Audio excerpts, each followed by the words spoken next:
ലൈംഗിക ആരോപണ വിധേയനായ രാഹുൽ മാങ്കൂട്ടത്തിൽ നിയമസഭയിലെത്തിയാൽ സംരക്ഷണം ഒരുക്കുമെന്നാണ് KPCC പ്രസിഡന്റ് തന്നെ പറയുന്നത്. എന്തുകൊണ്ടാണ് അങ്ങനെ? ഞാനൊരു കാര്യം ചോദിച്ചിട്ട് ഒരാൾക്ക് മാത്രം എന്താണ് ഈ പ്രസക്തി? രാഹുൽ മാങ്കൂട്ടത്തിന്റെ കാര്യം മാത്രമേ നിങ്ങൾ ചോദിക്കുന്നുള്ളൂ. അതേസമയം ഇതേ ആരോപണങ്ങൾ ഉന്നയിച്ചിട്ടുള്ള നിരവധി ആളുകൾ ആ സഭയിൽ ഇരിക്കുകയാണ്. ആ സഭയിൽ ട്രഷറി ബെഞ്ചിൽ അപ്പുറത്തിരിപ്പുണ്ട്. അവരുടെ കാര്യം ഒന്നും നിങ്ങൾ ചർച്ച ചെയ്യപ്പെടുന്നില്ല. ഞാൻ നിങ്ങളെ ആരെയും കുറ്റപ്പെടുത്തുകയാണ് എന്ന് ദയവായി നിങ്ങൾ കാണരുത്.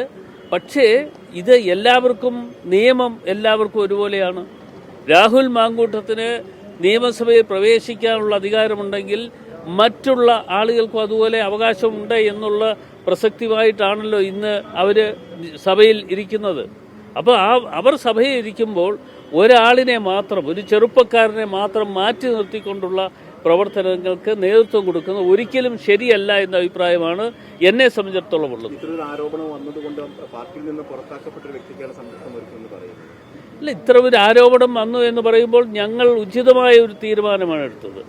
ആ ഉചിതമായ തീരുമാനം ഞങ്ങൾ ആ ചെറുപ്പക്കാരൻ വഹിച്ചിരുന്ന സ്ഥാനം, യൂത്ത് കോൺഗ്രസിന്റെ സംസ്ഥാന പ്രസിഡന്റായി പ്രവർത്തിച്ചുകൊണ്ടിരുന്ന ആളാണ്.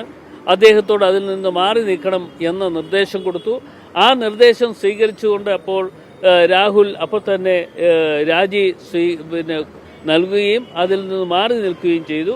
തുടർന്നുള്ള കാര്യങ്ങൾ ഞങ്ങളല്ലേ, ഞങ്ങളുടെ പാർട്ടിയല്ലേ തീരുമാനിക്കേണ്ടത്. അതല്ലാതെ മാർക്സിസ്റ്റ് പാർട്ടിയാണോ തീരുമാനിക്കുന്നത്? മാർക്സിസ്റ്റ് പാർട്ടി ഗോവിന്ദൻ മാസ്റ്റർ പലതും പറയുന്നുണ്ടല്ലോ. അദ്ദേഹം പറയുന്നത് കേട്ട് ഞങ്ങളുടെ പ്രവർത്തനമായി ഞങ്ങൾക്ക് പോകാൻ പറ്റുമോ? ഞങ്ങൾ ഒരിക്കലും അങ്ങനെ പോയില്ല. അദ്ദേഹത്തിന്റെ നിർദ്ദേശാനുസരണമല്ല കോൺഗ്രസോ UDFോ മുമ്പോട്ട് പോകേണ്ടത് എന്ന കാര്യത്തിൽ ഞങ്ങൾക്കൊരു തർക്കവുമില്ല.